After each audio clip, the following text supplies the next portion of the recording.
Hey everyone, it's your friend Philtastic Phil here, and it's another not-so-new comic book day. Let's begin.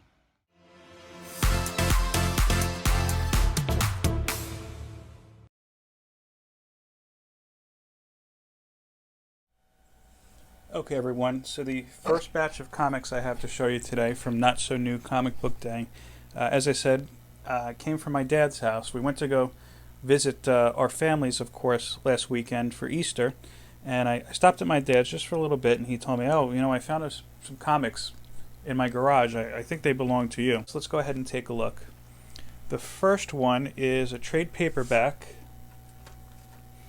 Amazing Spider-Man Revelations. This was the first of the J. Michael Straczynski run, I believe. I know it opens with the 9/11 issue. And it went into what I thought was a really solid run, to be honest with you, up until, of course, The Other. The next is a book I don't even remember. It's called Captain America Homecoming. It looks like it's part one shot and part reprint of a Captain America and Falcon story. It looks like this came out, must have been just before The Winter Soldier was released in theaters. Modern day Frank Van Lente's story, I don't remember. I know that I used to look for some of Van Lente's work, but what really struck me as really cool is the Captain America and Falcon story back up here. And of course, this was before the Falcon series. Oh wait, Falcon was introduced in the Winter Soldier film. I'm sorry, I forgot. So that's probably why they threw that in here. But I was really impressed with, I was flipping through it. Let me find it. Here we go. I guess this is the first image that we really see of Sam Wilson. And something I know it seems a little strange, but I never noticed it, at least with the modern day version of Falcon. The Falconeer's glove. And that, look, it makes sense that he would have that, especially he's got a hawk as a pet, or I shouldn't say as a pet, as a partner. But I don't know, I thought that was a pretty good addition. And I really like this classic art style as well for Gene Coleman. Okay, next up is a very worn out copy of Frank Miller's The Daredevil Man Without Fear limited series. If this was mine, it might have been one of the first books I think I actually ever bought. You could see there's some bends on the cover here, and it's all scratched up. It's also, oh yeah, the back is scratched up as well too, and it's definitely bent out of shape. So this is definitely a reader copy. I don't think I ever finished the series, to be honest with you. I'm not looking to complete anything new on Daredevil. I like the Daredevil character. It's just not within my radar right now. And then the final book that my dad gave to me, apparently was in his garage, was a Marvel Premiere Collector's Pack. I looked at the description on the back. It doesn't seem like there's anything spectacular in here. It's an Excalibur 72 and 73, X-Men Unlimited 3, and an X-Men number 28, all Sabretooth stories. Well, the X-Men ones are. I remember seeing these at Toys R Us back in the day. I went online to see if this was worth keeping sealed or whatnot, and this particular pack, when I went through the eBay sold history, I think the highest sale was only about $9. Everything else was around $4. So that being said, I'm just going to tear this one open. Yeah, the cover unfortunately has a little bit of yellow markings on it, and there's definitely some creases in here. I would think it could get pressed out. It's not really a key book. Wow, you can see all the Andy Kubert artwork and the Fabian Nicieza panels. I mean, he used to write a great story. I know that. That being said, they were once upon a time a lot longer. I probably butchered his name as well. I don't know if you saw it before. Here's the pressings I was talking about, and there's a little bit of that yellowing here and here. I have this already, so this is going to be just kind of like a backup copy, or maybe something I might give away at some point. The next one is an issue of Excalibur. I'm not quite sure if I have this one in my collection or not. I am trying to complete a Excalibur run, believe it or not. Jean Grey and Rachel Summers. I recognize the Games Master there as the villain. The pages are in pretty good shape.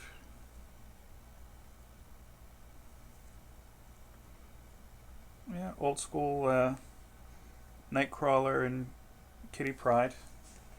I have to see if I have that one in the collection already. I'm not quite sure. Excalibur 73, same thing. I don't recognize this cover, so I don't think I do have it in the collection. But we'll have to double check. Penciler Rob Shoemaker. I'm not familiar with him, but it definitely looks like a 90s style.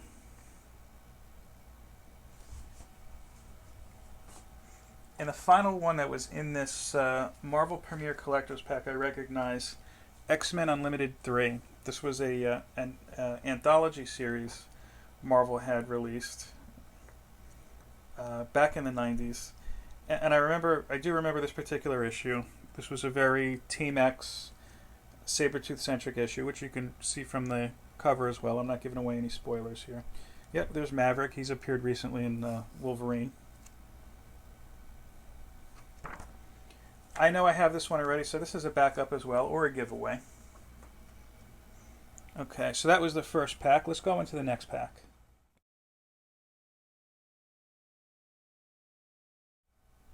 Okay, the next unboxing or unopening, if you will, is actually one I got from eBay.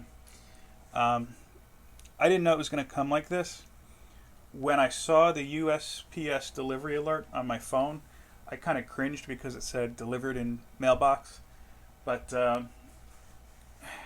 yeah, this always scares me, especially, I don't know about you, I have a rotating staff of postmasters or post delivery people. I don't know what they're called. But some of them are very good when they see one of these do not bend stickers or delicate stickers or fragile stickers. Some of them, I think, see that as an invitation to drop kick whatever you have over to the stairs.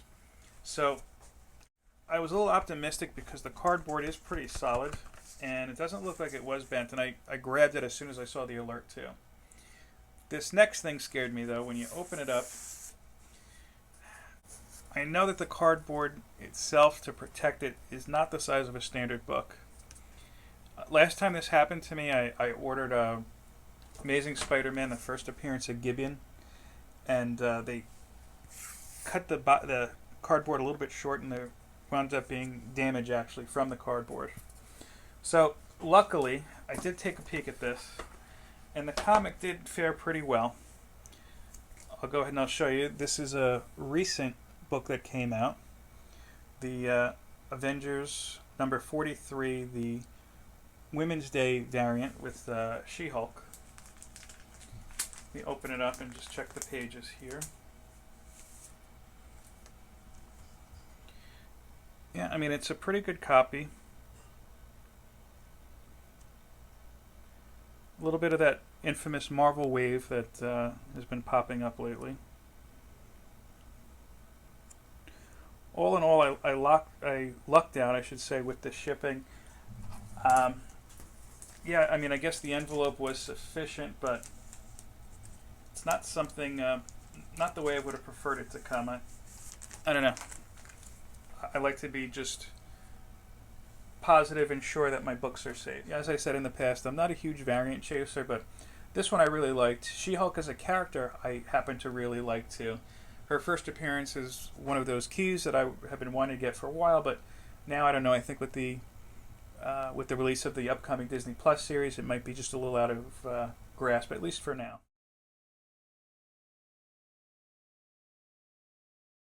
These are not generally high-end books, so they're kind of just, all kind of put together. For example, this one, this one might not be too bad. Amazing Spider-Man 378. Part of the Maximum Carnage storyline. And on the back, this is a more recent book, Disney's Seekers of the Weird, rather. I'm not a big Disney comic guy, but let me show you why I got this. Look at this cover art here. I'm going to bring it more into the light. Actually, I'll put it up on the podium here. Okay. I love the artist who does this cover. His name is Mike Del Mundo. I'm actually going to do a video series on him shortly. Always just very painterly style, very kind of a fine art style. It really looks like more of something you would see in a museum rather than a comic book shop. Catwoman #4, from the Jim Balent days. I like Catwoman series I'm trying to complete as well. Silver Surfer 83, an Infinity Crusade crossover. I think that's Ron Lim art. Daredevil 294, Lee Week's cover. I don't know if he did the interior art. Okay, here's another Seekers of the Weird with the Mike Del Mundo cover art. I love that. Got the melting candle looking kind of like a skull. Very creepy. Fearless Defenders #3. I believe that's Mark Brooks on the cover art. Copy of The Warlord. I just thought that was a really cool cover. I'm not going to lie to you. I like the kind of Conan the Barbarian look to it. That reminds me of some of Matt Woods' videos on Conan. I probably watched one of his Conan videos like, oh, that looks cool. I got to get that.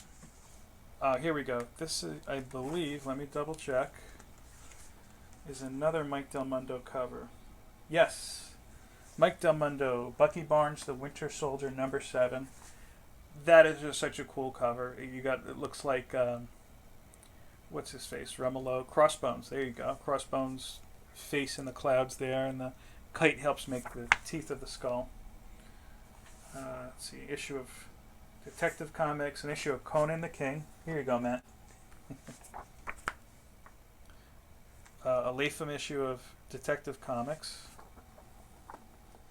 Civil War 2, which was terrible, but this variant is pretty cool. Black and white Hulk variant, Quesada. There's a little bit of a dent here, but if I wanted to get that graded, I don't plan to, but if I wanted to, I could probably get that pressed out very easily.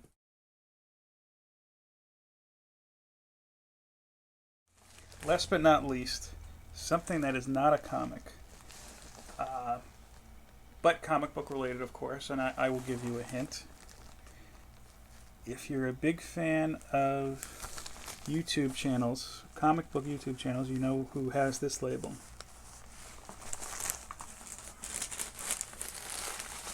And this came excellently shipped, I have to say. It's very nicely packed. This white plastic envelope. Surrounded by lots of bubble wrap, which is always good to see. And I will put this bubble wrap aside, of course, and reuse it when I want to send out the CGC. Ooh, I like this sticker. Yes, I was able to get it Off without ruining it. Does anybody know who that is? Yeah. Wow. I love the packing on this. Oh, another sticker.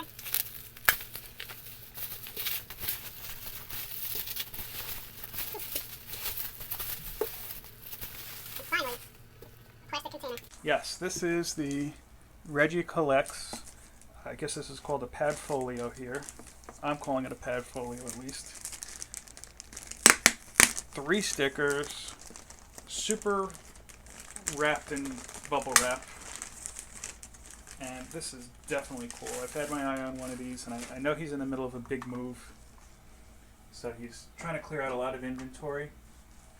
And that's a sketch of, I think it was his first exclusive comic variant, Gung Ho, I believe the title's called. I don't own that one.